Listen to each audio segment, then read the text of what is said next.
राष्ट्रीय पात्रता सह प्रवेश परीक्षा यानी नीट यूजी 2026 पेपर लीक मामले में केंद्रीय जांच ब्यूरो यानी सीबीआई की जांच अब केवल पेपर तैयार करने वालों, सॉल्वर गैंग और बिचौलियों तक सीमित नहीं रही है।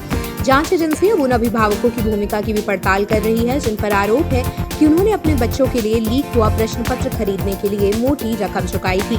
अधिकारियों के अनुसार सीबीआई की 8 सदस्यीय टीम ने शनिवार और रविवार को महाराष्ट्र के नांदेड़ और लातूर में कई जगहों पर छापेमारी की। नांदेड़ के विद्युत नगर इलाके में स्थित एक घर समेत कुछ अन्य ठिकानों की तलाशी ली गई। जांच एजेंसी को सूचना मिली थी कि कुछ परिवारों ने अपनी बेटियों के लिए परीक्षा से पहले लीक प्रश्न पत्र हासिल किए थे। शुरुआती जांच में आशंका जताई जा रही है कि इसके लिए कथित बिचौलियों को 5 से 10 लाख रुपए तक दिए गए। सीबीआई को शक है कि यह पूरा नेटवर्क केवल पेपर लीक कराने वालों तक सीमित नहीं था, बल्कि इसमें आर्थिक रूप से संपन्न परिवार भी शामिल थे, जो मेडिकल कॉलेज में दाखिला सुनिश्चित करने के लिए बड़ी रकम खर्च करने को तैयार थे। जानकारी के मुताबिक सीबीआई की टीम शुक्रवार को नांदेड़ पहुंची थी और उसके बाद जांच अभियान शुरू किया गया।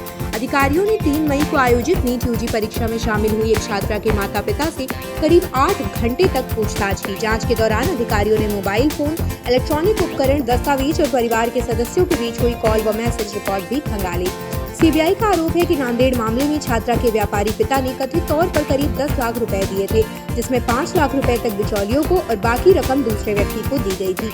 जांच एजेंसी अब छात्रा के पुणे स्थित एक कोचिंग संस्थान से जुड़े संबंधों की भी जांच कर रही है, जहां वह नीट की तैयारी के लिए लगभग 15 दिनों तक रुकी थी। अधिकारियों ने बताया कि एक निजी कोचिंग संस्थान एआईबी ने नांदेड़ में अपने होर्डिंग्स पर टॉप छात्रों की तस्वीरें लगाई थी और द रिजल्ट्स टू कम जैसी टैगलाइन का इस्तेमाल किया था। जांचकर्ता ये भी देख रहे हैं कि परीक्षा परिणाम को लेकर पहले से किए गए दावों का इस मामले से कोई संबंध है या नहीं। रविवार सुबह नांदेड़ में कुछ अन्य अभिभावकों के घर पर भी छापेमारी की गई। इसके बाद सीबीआई की एक अन्य टीम लातूर रवाना हुई। जांच एजेंसियों को शक है कि कुछ अभिभावकों ने अपने खर्च की भरपाई करने के लिए लीक पेपर अन्य लोगों तक भी पहुंचाए होंगे। अधिकारियों का मानना है कि ये पूरा नेटवर्क पुणे, लातूर, नांदेड़ और आसपास के जिलों में संगठित तरीके से संचालित किया जा रहा था। इस मामले में सीबीआई अब तक कई आरोपियों को गिरफ्तार कर चुकी है, जिनमें कथित मास्टरमाइंड, पेपर सॉल्वर और बिचौलिए शामिल हैं। अब एजेंसी का फोकस पैसों के लेन देन की जांच और उन लोगों की पहचान करने पर है जिन्होंने जानबूझकर लीक पेपर का फायदा उठाया। आप देख रहे हैं सौगंध टीवी, सौगंध वतन की।